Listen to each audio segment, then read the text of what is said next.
안녕하세요. 12주차 강의 진행하도록 하겠습니다. 자, 교류 회로를 보면 어떤 회로가 있냐? 자, 여기서 여러분이 조금 시험 문제에도 자주 나오는 거 위주로만 제가 설명을 할 거니까 잘 들어주세요. 교류 회로는 알만의 회로라고 하는 저항만의 회로라는 게 있어요. 저항만의 회로라는 게 뭐냐? 우리가 알고 있는 것처럼 직류에서도 여기 전압이 이렇게 해서 전류가 흘러 들어가면 저항을 통해서 이렇게 나오는데 이 저항하는 역할이 뭐였어요? 저항하는 역할은 전류의 흐름을 방해하는 역할을 해요. 그래서 우리가 저항은 전류의 흐름을 방해하고 아니는 옴을 쓴다 뭐 이렇게 해서 우리가 설명을 했었는데 교류에서도 저항을 쓴다라는 얘기예요. 그래서 이 교류 표시는 이런 식으로 들어가요. 그래서 이렇게 정원파 교류가 이렇게 들어가면 전류가 흘러 들어가고 전류의 흐름을 방해하는 역할을 하는 게 저항이다라는 거예요. 여기까지 가시죠. 자, 그러면 여기서 한번 볼게요. 저항만회로에서는 어떻게 우리가 풀이를 할 수 있냐? R은 이렇게 볼게요. R은 I분의 V. 이렇게 소문자로 써야 돼요. 왜? 우리는 순식값이라고 얘기를 했으니까.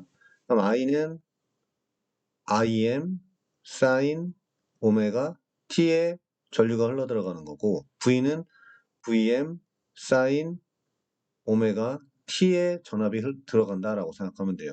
여기서 왜 이게 지금 순식값인지 물어보면 안 됩니다. 이거는 계속 지난 시간에 반복했던 얘기니까 순간순간 변하고 있는 값들은 순식값이라고 하고 얘네들은 최대값, 맥시멈 값이죠. 그래서 최대값, 전류 전압에는 4개의 크기가 있다겠죠. 순식값, 그리고 최대값, 그리고 시력값, 그리고 평균값이 있다겠어요. 그래서 여러분들이 알아야 되는 건, 자, 이렇게 들어갑니다. 그러면 보세요. 얘하고, 얘하고, 얘하고, 위상이 어떻게 되냐? 위상은 sin 오메가 t, sin 오메가 t가 들어가기 때문에 위상은 아예 차이가 없어요. 그게 무슨 얘기냐? 여기서 볼게요. 벡터도하고 위상, 타형을 그려보면 어떤 식으로 들어가냐면, 자, 여기서 이렇게 시간에 따라서 전압이, 예를 들어서 전압이 이렇게 하나가 순간 변하고 있는 전압이 하나가 흘러 들어갈 거예요. 그리고 나서 전류는 위상의 차이가 없다고 했으니까 그냥 어떻게 들어가냐?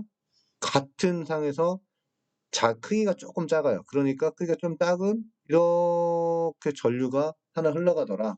근데 얘는 I 값이 되는 거고 얘는 뭐가 되냐? 전압 값이 된다라고 생각하면 돼요. 그러니까 얘는 결론적으로 전압은 이렇게 크게 순간순간 변하고 있는 전압이 이렇게 크게 그려지는 것 같은 상 위치에서 똑같이 그려지더라라는 얘기예요. 그래서 얘네들은 서로 상의 차이가 없다, 위상의 차이가 없다라고 표현을 해요. 그걸 가지고 우리 벡터도 한번 그려보면 벡터도는 어떻게 그렸냐? 자, 이렇게 하는 상태에서 전압이 같은 상태로 쭉 흘러간다라고 생각해 보세요. 이렇게 벡터도 딱 이렇게 벡터 전압. 그리고 또 하나는 뭐가 흘러 들어간다 그랬어요? 전류가 흘러 들어간다 겠죠. 같은 위치에서 전류가 하나가 쭉 같은 위치에서 흘러 들어간다라고 생각하면 돼요.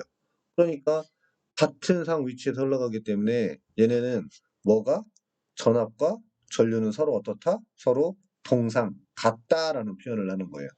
그래서 저항만의 회로는 설명할 게 더 이상 없어요. 시험 문제에 나온다 안 나온다? 얘는 시험 문제에 나올 수가 없어요. 왜? 같은 상 위치에서 크기가 변하기 때문에 크기만 있지 위상차가 없기 때문에 얘는 시험 문제에 나올 확률이 그렇게 드물어요. 그러니까 더 이상 할 게 없습니다. 근데 여기 보시면 자기 인덕턴스만의 회로 그리고 또 우리가 뭐 있냐면 정전 용량만의 회로, 컨덴서 회로, 그리고 L만의 회로라고 해서 코일만의 회로 뭐 이런 회로가 있어요. 근데 얘네들은 시험 문제 나올 확률이 좀 높아요. 그래서 여러분들이 얘네들은 설명 꼭 잘 들으셔야 돼요. 얘네들은 시험 문제에도 주로 나오니까 잘 들으시고 그거 들어가기 전에 한 가지 먼저 하고 들어갈게요. 예습이라고 생각하세요. 자, 수동 소자라는 게 있는데 우리도 예전에 콘덴서는 배웠잖아요. 우리 이렇게 여기에 뭐가 저항이 들어가 있었고 그리고 여기에 또 저항이 들어가 있었고 직렬로 된 저항값이 있었고 그리고 또 여기에다가 또 병렬로도 이렇게 만들 수가 있었어요. 그럼 이거 값들 확정저항을 막 구하고 그랬었잖아요. 또 하나는 뭐가 있었냐면 이 위치에다가 뭘 집어넣었어요, 우리? 콘덴서 집어넣었었죠. 콘덴서 이렇게. 콘덴서. 이런 식으로 해가지고 회로를 만들 수도 있었어요. 그래서 여기에는 뭐가 생겨? V1에 전압 강화가 생기고 여기에는 병렬이니까 전압은 똑같지만 여기에 전류가 나눠지는 V2의 전압 강화가 생긴다. 뭐 이런 얘기를 했었어요. 그래서 콘덴서까지는 설명을 했었으니까 자 이거 한번 보시면 수동소자라는 거는 쉽게 얘기하면 이거예요. 저항은 우리 하는 일이 뭐였어요? 아까 방금 전에 얘기했던 것처럼 전류의 흐름을 방해하는 역할을 하고 단위는 오음을 사용한다라고 했었어요. 자 그러면 두 번째 여기는 설명할 게 없다고 했어요. 상이 동상이니까 뭐 설명할 게 따로 없다라고 했으니까 여기는 그냥 넘어가도 됩니다. 두 번째 인덕탄스만의 회로 이거는 무슨 얘기냐면 자 우리가 교류에다가 전류를 흘려 보내주고 여기다 코일을 이렇게 감습니다. 감아놨더니 여기 전류가 흘러 들어가요. I의 전류가 흘러가 들어가면 IM 사인 오메가 T의 전류가 흘러 들어가겠죠. 흘러 들어가다 보면 코일을 지났어요. 코일을 지나가 되면 여기에 뭐가 생긴다고 했어요. 이렇게 자속이 만들어진다겠죠. 자속의 발생 능력을 우리는 뭐라고 했냐면 L이라고 했어요. L이 뭐였어요? L 자속의 발생 능력. 그래서 인덕턴스라고 우리가 설명을 했단 말이에요. 그러면 다시 얘기해 볼게요. 전류가 흘러 들어가니까 뭐가 만들어져? 자속이 만들어졌어요. 전류가 흘러 들어가니까 자속이 만들어졌어요. 근데 이 자속은 뭐에 비례해서 만들어졌어요? 건선수 몇 회 감겨져 있냐에 따라서 건선수에 비례해서 만들어졌고 이 자속의 발생 능력을 우리는 L이라고 하는 인덕턴스라는 걸로 우리가 설명을 했었어요. 그래서 여기 다 설명 지난 시간 다 했던 거고 그래서 L만의 회로를 다른 말로 하면 코일이 감겨져 있으니까 코일만의 회로 또는 자 이거 가지고 설명을 하면 여기 L 이거 가지고 설명해 볼게요. 유도 기전력이 만들어진다겠죠.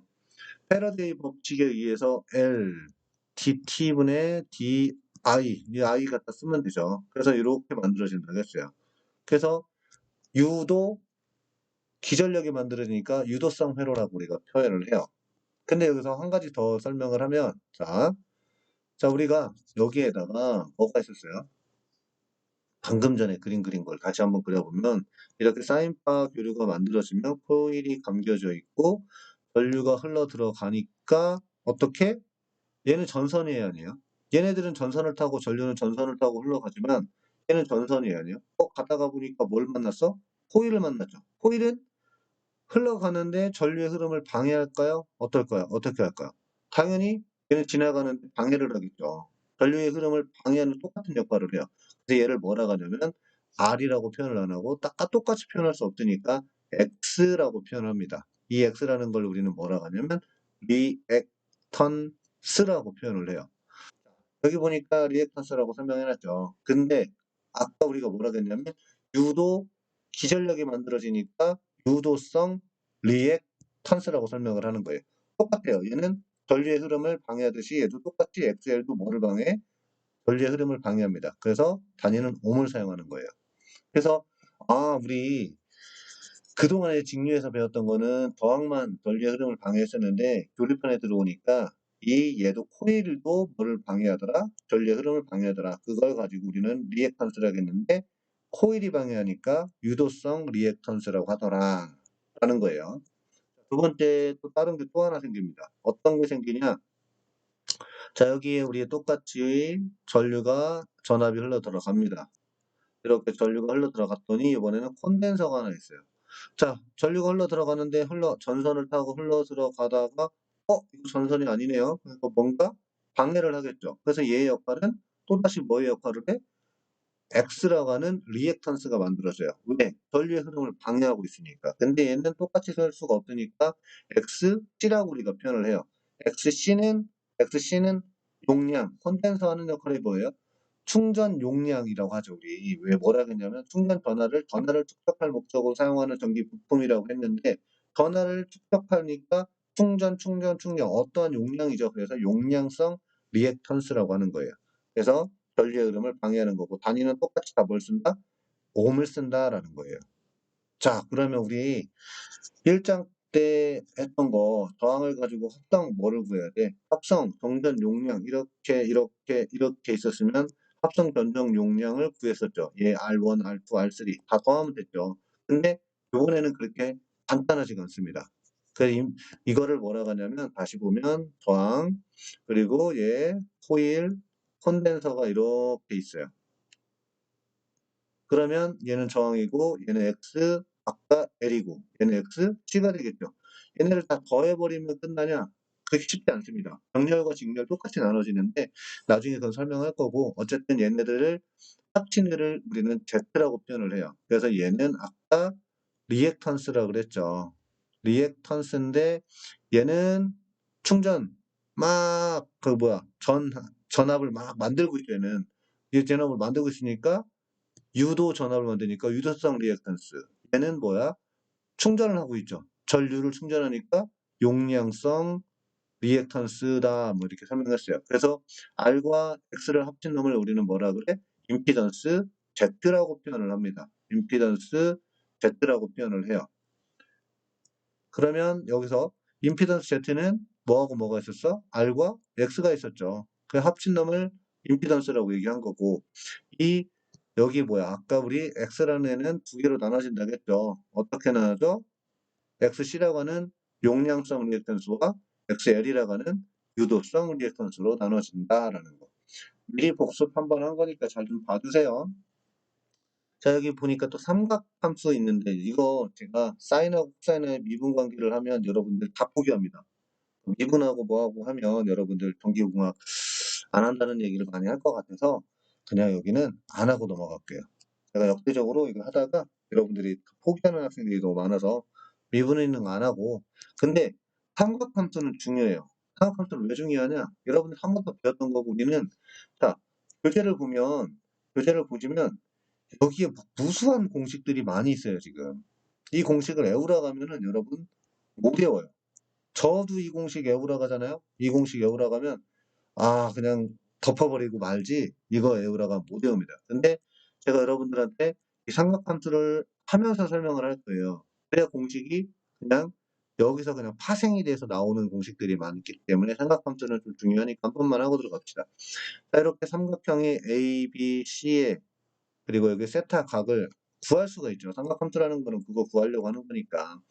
자, 여기서 ABC를 써놓고 사인 세타가 뭐예요? 사인 세타는 이렇게 흘러가는 거죠. 그래서 사인 세타는 C분의 B가 되는 거. 나오죠? 이거 어렵지 않습니다. 그리고 나서 코사인 세타는 요거죠. 그럼 코사인 세타는 이렇게 들어가니까 C분의 A. 나왔죠? 그리고 이제 탄젠트죠. 탄젠트 세타는 어떻게 들어가? A분의 B에서 탄젠트 세타가 이렇게 나옵니다.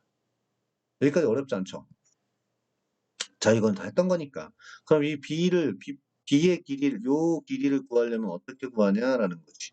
그러면 아까 우리가 놨던 여기에다가 어떻게?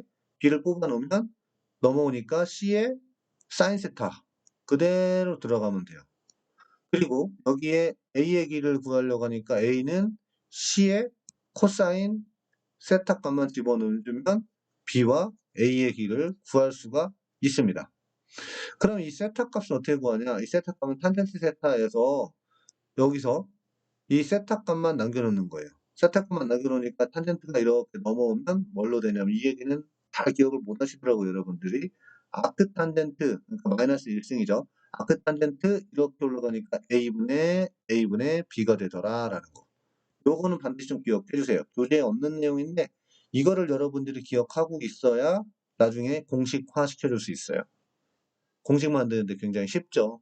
자, 이 C의 빗변의 길이는 어떻게 구해요? 빗변의 길이는 C는 루트 A제곱 플러스 B의 제곱으로 정리를 할 수가 있습니다. 간단해요. 이 빗변의 길이는 어떻게 그래? 루트 씌우고 A제곱 플러스 B의 제곱 해주면 이렇게 피타고라스의 정리에 의해서 간단하게 길이를 구할 수가 있어요. 이거는 중요합니다. 여러분들 나중에 한번 더 보세요. 제가 계속 설명하면서 이거는 할 텐데 잘 좀 봐주시고요. 자, 자기 인덕턴스만의 회로라는 게 있어요. 자기 인덕턴스만의 회로라고 했어요. 우리 자기 인덕턴스 아까 R만의 회로는 위상차가 생기지 않는다고 했어요. 위상차가 생기지 않으니까 더 이상 할 게 없다라고 했어요. 자, 이거 한번 볼게요. 자기 인덕턴스만의 회로는 코일이 감겨져 있어요. 이렇게 코일이 감겨져 있으니까 코일 회로. 또 다른 말로는 아까 유도 기전력이 만들어지니까 유도회로, 그리고 또 여기는 자기 인덕턴스가 있으니까 L만의 회로, 이렇게 세 개를 우리가 명칭을 칭할 수도 있어요. 그래서 국가고시에서는 뭘로 나올지 몰라요. 유도성 회로는 위상차는 어떻게 되냐, L만의 회로에서의 위상차는 어떻게 되냐.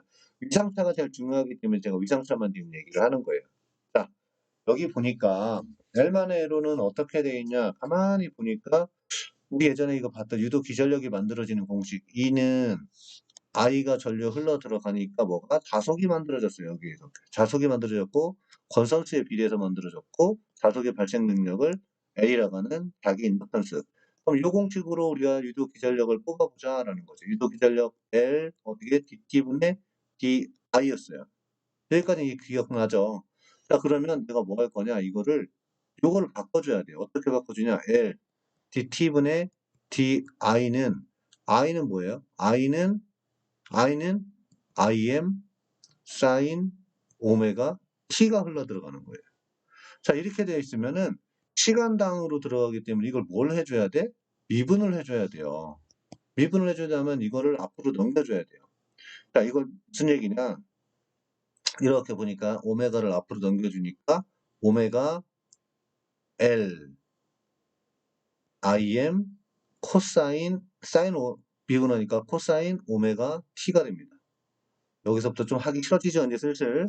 자, 그러면 이 코사인 오메가를 어떻게 다시 또 미분을 하게 되면, 사인으로 미분을 하게 되면, 오메가 L, IM, 사인 오메가 T의 플러스 2분의 파이라고 하는 90도가 먼저 앞선 파형이 하나 만들어지게 돼요. 그래서 이게 무슨 얘기냐면 2분의 파이만큼 앞선 파형이 하나 만들어지는데 이것만 기억해 주시면 돼요. 근데 여러분들 이거 공식으로 만들어서 여러분들 기억하라고 하면 또 싫어합니다. 그리고 오랫동안 기억도 안 남아요. 그래서 여러분들 국가고시 시험 문제 나오는 제가 빨간색으로 쳐놓은 거 있죠? 반드시 기억해 줘야 돼요. 자, 이거 한번 보세요.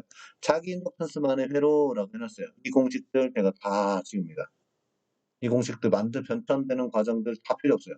여러분들이 그냥 제 말만 기억해 주시면 국가고시 한 문제는 그냥 맞을 수 있어요. 이 공식 이게 나왔을 때. 자, 이거 보세요. 자, 우리가 유도 이 코일만의 회로는, 자 보세요. 유도 코일만의 회로는 코일이 막 감겨져 있어요. 이렇게 전류를 흘려 보내줬더니 여기에 뭐가 만들어져? 자속이 만들어졌어요. 자속이 만들어지는데 결론적으로 만들어지면 자속이 변화를 하면 뭐가 변화가 됐던 거예요? 유도 기전력이 만들어졌다는 얘기예요. 여기서 힌트. 자, 유도 기전력이 만들어졌기 때문에 자기 코일만의 회로에서는 누가 더 90도 안 썼나? 코일이 뭘 만들었어요? 유도 기전력을 만들었으니까 뭐가 전압이 전류보다 90도 앞선 파형이 만들어집니다. 그게 뭐예요? 2분의 파이만큼 앞선다라고 우리가 표현을 하는 거예요. 이게 무슨 얘기냐면 다시 정리해 볼게요. 왜 전압이 앞서냐? 여기서 만들어지는 게 뭐예요? 코일만의 회로에서 코일이 감겨져 있으면 뭐가 만들어져? 전압이 만들어지니까, 전압이 뭐보다? 전류보다 전압이 먼저 만들어지니까 2분의 파이만큼 뭐가 위상이 앞선다라고 표현을 하는 거예요. 자, 이렇게 표현이 들어갑니다. 이 공식 가지고도 설명이 될 수 있지만 여러분들 이 공식과 막 미분하고 막 이런 것들 때문에 기억을 오래 할 수가 없어요. 그냥 코일은 뭐 하는 애야? 유도기저근력을 만드는 애야. 그러니까 뭐가 전압이 90도만큼 앞선다라고 표현을 하는 거예요. 자, 이거 설명은 조금 이따 하고. 자, 그럼 정전 용량만의 회로는 콘덴서 회로죠. 자, 용량 회로 또는 시회로를 하겠어요. 자, 콘덴서가 하는 역할이 뭐예요? 콘덴서가 하는 역할은 전류가 흘러 들어가면 여기에 뭐를 축적해? 전하를 축적하죠. 전하의 이동은 뭐예요? 전하의 이동은 전류의 흐름이었어요. 그러니까 이렇게 보세요. 얘는 콘덴서는 이렇게 들어갔더니 뭐를 축적하고 있어? 전하를 막 축적하고 있으니까 전류가 축적이 되는 거예요. 그러니까 콘덴서만의 회로에서는 아까 코일 회로에서는 전압이 만들어지니까 전압이 2분의 파이만큼 2분의 파이만큼 앞섰죠. 이번에는 반대예요. 여기다 집어넣었더니 콘덴서는 전하를 축적을 막 하고 있어요. 그러니까 뭐가 앞선다? 전류가 전압보다 2분의 파이만큼 90도만큼 앞선 파형이 하나 만들어집니다. 그거를 우리 위상차 벡터도 그려보면 벡터도를 그릴 수도 있죠. 벡터도는 어떻게 그려요? 단순하게 이렇게 그리면 저는 두 개 똑같이 안 그려요. 항상 똑같이 그리는데 어떻게 그리냐? 자, 여기에 이렇게 뭐가 흘러들어가고 있으면 자, 이렇게 흘러들어가고 있으면 우리가 전류가 흘러들어가고 있으면 어떻게 한다고 했어요? 앞선 애가 누구예요? 앞선 애는 전압이죠. 전압이니까 진상인 애는 위로, 아이고,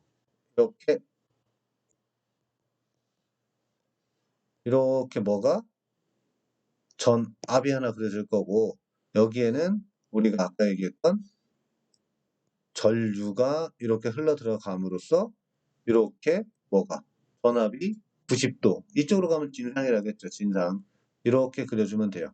자, 반대로 아까 방금 전에 설명했던 거 우리 다시 한 번 더 그려보면 어떻게 되냐. 아까 콘덴서는 어떻게 된다고 했어요? 콘덴서는 자, 전류를 기준으로 놉니다. 전류를 기준으로 놓고 누가 더 빨라요? 누가 더 빨라요? 빠른 애는 전류가 더 빠르니까 전압은 어떻게 그려야 돼? 전압은 밑으로 그려야겠죠. 그러니까 90도만큼 느린 애가 되겠죠. 이렇게.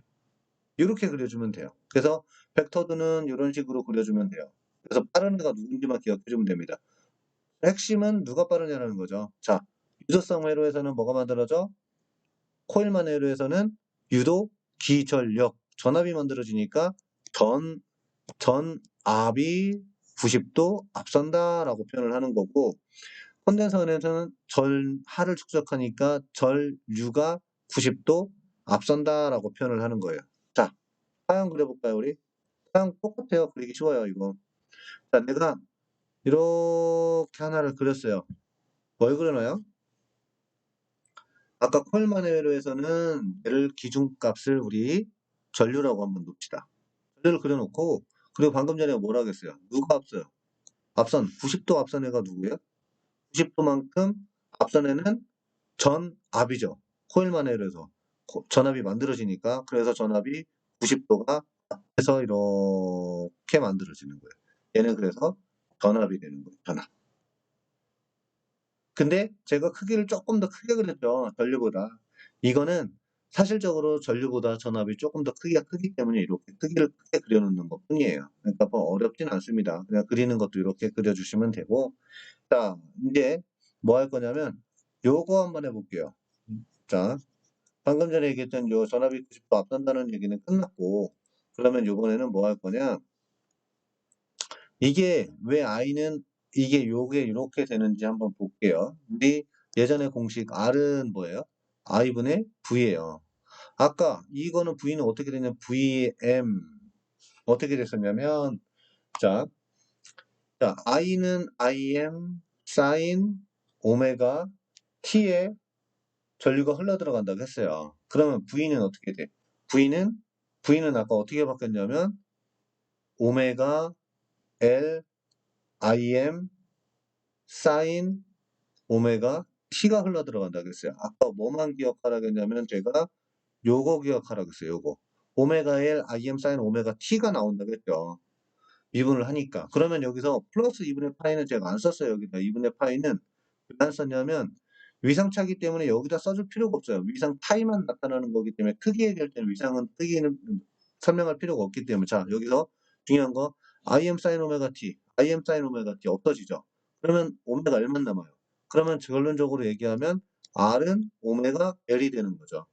근데 우리가 여기서 얘기하는 거는 요 L은 아까 R이 아니었죠. 얘는 뭘로 표현해? 리액턴스라고 우리가 표현을 했었어요. 리액턴스는 X라고 표현했고 얘 자기 인덕턴스만의 해로에서는 유도 기전력이 만들어지는데 얘를 뭐라 그랬어? 유저성 매는 XL이라고 하는 유도 리액턴스가 만들어진다고 했어요. 그래서 XL은 오메가 L로 우리가 표현이 하는 거예요. 교재에 있는 걸로 설명하면 여러분 좀 복잡해요. 근데 여기서 다시 유도 리액탄스는 어떻게 설명이 되냐? 오메가 L은 또 뭘로 바뀔 수 있어요? E 파이 F L로 바뀔 수가 있어요. 자, 여기서 한번 볼게요. 자, 2파이 FL은 지난 시간에 했던 거니까 2파이 FL은 어떻게 되냐? 이 F의 변화만 한번 보세요. F. 자, F의 변화를 보면 요거죠, 요거. XL은 오메가 L이고 오메가 L은 2파이 FL로 변화가 돼요. 근데 문제는 이런 식으로 나옵니다. 자, 이게 무슨 얘기냐면 XL은 주파수의 비례해서 커진대요. 자, 전류는 R분의 V. R은 여기서 얘기하는 거는 XL이 되겠죠. 자, XL은 같이 XL은 2파이 FL로 됐어요. 주파수가 커진대요. 그럼 XL 값 어떻게 돼? 같이 커지겠죠. XL이 커지면 전류는 잘 흐르지 못한다. 이런 원리가 되는 거예요. 자, XL은 주파수에 비례하고 주파수가 커지면 저항성분이 막 커져요. 그러다 보니까 전류의 흐름은 어떻게 돼? 당연히 감소하는 역할을 하더라. 요거 좀 기억해 주셔야 됩니다. 이거를 국가고시 문제에서는 이거를 항상 서술형 문제로 이렇게 돼요. 이 문구를 가지고 근데 콘덴서 회로에서는 이게 바뀌어요. 어떻게 바뀌는지 한번 볼게요. 자, 정전 용량만의 회로는 제가 아까 뭐라 했냐면 뭐가 커진다고 했어요? 또 미분 얘기 해줘야겠지만 공식화 시켜주려면 미분 얘기 해줘야겠지만 그 미분 다 기억 안 해도 돼요. 자, 정전 용량만의 회로에서는 뭐가 전하를 축적하니까 전하의 이동은 전류의 흐름이니까 결론적으로 뭐가 전류가 전압보다 2분의 파이만큼 앞선다라고 하는 거죠. 그거 벡터도 그려보면 어떻게 돼? 벡터도 그려보면 이렇게 전류를 기준으로 저는 전류를 항상 기준으로 놓아요. 전류를 기준으로 놓으면 전류가 앞서니까 뭐가 돼? 밑으로 떨어지는 거죠. 지상이 되는 거죠. 전압이. 그러니까 벡터도는 이렇게 그릴 수 있어요. 그래서 어렵지 않아요. 이렇게 뭐 반대로 그리지만 저는 약간 항상 기준은 전류로 놓습니다. 자, 이거 파형도 그릴 수 있어요. 파형은 전류를 이렇게 하나 그려놨으면 아까 이게 전류가 되는 거죠. 그러면 전압은 90도 늦게 출발한다겠죠. 90도 늦게 출발하니까 이 뒤에다가 뭘로 갖다 놓으면 돼요? 여기서 늦게 출발하는 애를 하나 그려주면 되겠죠. 늦게 출발하는 애를 전압을 하나 이렇게 그려주면 전압. 그리고 아까 얘기한 얘는 전류가 되겠죠. 전류. 그래서 크기는 항상 전압이 좀 크니까 좀 크게 그리는 것 뿐이고 항상 파형의 위치적으로만 여러분들이 그릴 줄만 알면 돼요. 근데 이거 같이 공식화 시켜주면 어떻게 시간당 변화니까 또 미분해줘야 되는데 그게 뭐의 공식에서 파생이 됐냐? I는 dt분의 dq라는 걸로 파생을 합니다. 자, dq는 뭐냐? Q는 뭐였어요? Q는 CV라는 공식이 있었어요. 특플롱의 전화가 막 흘러간다겠죠. 그래서 CV라는 공식이 있었는데 거기서 파생을 해요. 그래서 여기 뭐 이거 가서 다 미분 다 해주면 결론적으로 여기서 VM, D, T, VM, 사인, 오메가, T가 나오게 돼요. 자, 여기까지 나온단 말이에요. 그럼 이걸 가지고 이제 미분을 하게 되면 어떻게 돼? 오메가 C, VM, 코사인, 오메가 T가 되는데 이 코사인 오메가 T를 미분을 하게 되면 어떻게 되냐? 오메가 C, VM, 사인, 오메가 T의 플러스 2분의 파이. 그러니까 90도만큼 결론적으로 얘가 생기니까 뭐가? 전류가 2분의 파이만큼 앞선 놈이 만들어지더라라는 거예요.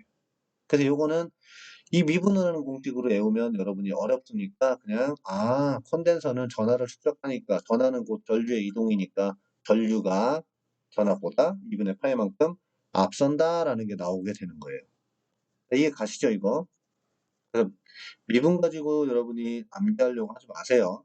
자, 그러면 여기서 공식 하나 요거는 좀 기억해 두세요. 요거. 자, 요거 하나 볼게요. 자, 이게 왜 이렇게 변했냐라는 거 한번 볼게요. 결론적으로 다시 R은 I분의 V. 이거는 대문자가 아니라 소문자로 써줘야겠죠. 자, V를 이렇게 쓰면 결론적으로 어떻게 되냐.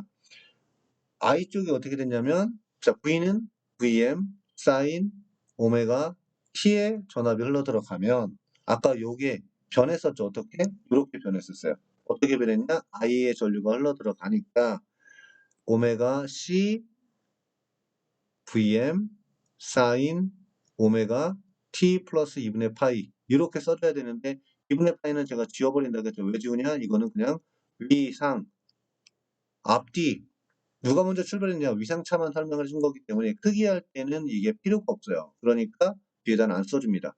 그럼 VM 사인 오메가 t, VM 사인 오메가 t 없어지죠. 그러니까 얘는 오메가 10분의 1이 되죠. 결론적으로 R은 뭐야? 오메가 10분의 1이에요. 자, 여기서 R이 아니죠. 여기서는 X죠. 리액턴스죠. 누구의? 이 콘덴서는 결론적으로 이 콘덴서는 저항의 역할을 한다겠죠. 그래서 X의 역할을 한다겠어요. 그래서 얘를 뭐라 그래? 리액턴스라고 우리가 설명을 했던 거예요. 리액턴스는 여기서 X 뭐가 되는 거예요? X 아까는 XL이었다면 이거는 XC C가 들어가니까 용량성 리액턴스가 되는 거예요. 자, XC는 결론적으로 용량성 리액턴스고 그래서 이거 풀어보면 XC는 어떻게 돼? 오메가는 어떻게 바꿀 수 있죠? 2파이 F C분의 1로 바꿀 수가 있어요. 그쵸? 자, 그러면 아까하고 반대 역할이 나오는 거 보세요. 주파수가 커집니다. 주파수가 커졌더니 반대죠. XC는 떨어져요. 그럼 I는 R분의 V니까 R 값이 XC죠. 여기서는 XC가 작아지고 있어요. 왜? 주파수가 올라갔더니 XC는 작아지고 XC가 작아지니까 전류는 잘 흐르게 돼요. 아까하고는 반대라는 개념이에요.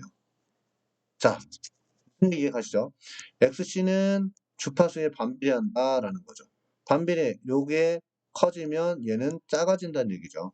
그러면 아까 얘기했던 I는 R분의 V의 공식에서 얘가 작아지면 전류는 다를 수밖에 없어요. 주파수가 커지면 저항성분 XC가 작아져서 전류의 흐름은 증가를 한다라는 거. 그래서 이 문구가 굉장히 좀 중요합니다. 국가고시 시험 문제 풀다 보면 여러분들한테는 헷갈리게 만들어줘요. 그래서 헷갈리게 만들어주기 때문에 여러분들 반드시 기억해야 되는 거는 요거 아까 얘기한 XL과 XC의 원리는 반드시 좀 기억해 주세요. 그래서 여러분들 이거 문제 풀이 해주시면 되는데 IM sin 오메가 t의 전류가 흐를 때 전압 VM sin 오메가 t 플러스 2분의 파이가 되는 회로가 뭐예요? 자, V가 2분의 파이만큼 앞선 회로 이거는 여러분이 쉽게 풀 수 있겠죠. 방금 전에 설명했던 거니까. 자, 여기에 보니까 자, V가 100 루트 2 sin 오메가 t 3분의 파이만큼 앞서네요. 이것도 무슨 형 회로인지는 알 수 있죠. 전압을 가했더니 im sin 오메가 t, i가 200 루트 2 sin 오메가 t의 전류가 흘렀다면 이 회로의 임피던스 값은 어떻게 되냐? 이건 풀 수 있죠.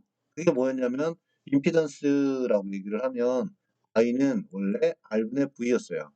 근데 여기서는 우리가 얘기하는 건 r은 r만의 회로만 얘기하는 게 아니라 R 플러스 X라고 했죠. 그게 뭐였어요? 임피던스 Z였죠. 결론적으로 R 자리에 들어와야 되는 게 임피던스 Z니까 이렇게 해서 대입해서 풀면 돼요. 크게 어렵지 않습니다. 그러면 지금 물어본 건 임피던스니까 위치만 바꿔주면